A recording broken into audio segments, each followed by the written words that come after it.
So I'm going to try to show you how to go through this step by step to change the actuator. I don't have a chair here exactly like yours, so I'm going to use two different chairs and kind of bounce between them. The first thing you want to do with the chair is to remove the base. You do that by loosening the screw here and the screw down here, and these are 6mm.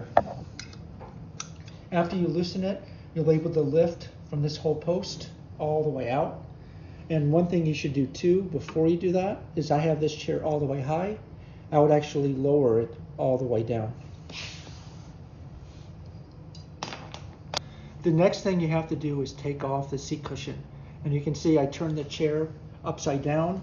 And before you turn it upside down, the other thing I had done was I moved the armrests as high as they could go. That gives me extra room underneath. And this seat has a different electrical system than your chair, but it has the same frame.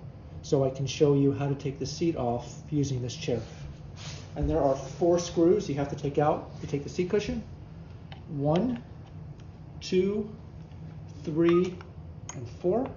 And these use a 5mm hex key.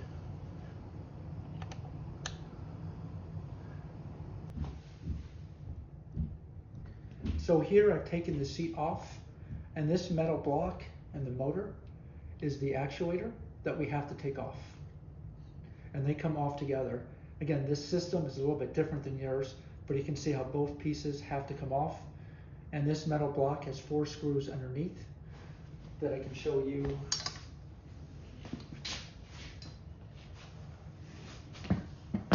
Over here. And these are 5mm again. So when you remove these 4 screws, that whole aluminum or kind of shiny silver metal box comes off. One thing you'll see with this is, if you look over at this other chair here, is the battery is covering part of the motor.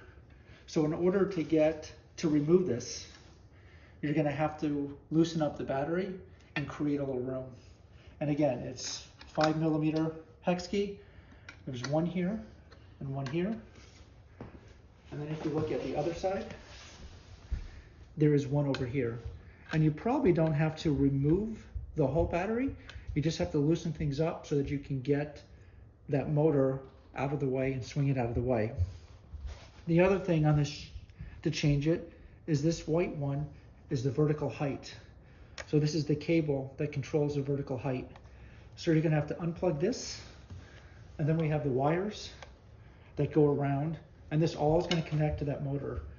And if you look back on here, it's a little hard to see, but all the cables are kind of tied off with zip ties. So you're probably gonna have to cut off some of the zip ties to get the wire for the height actuator out.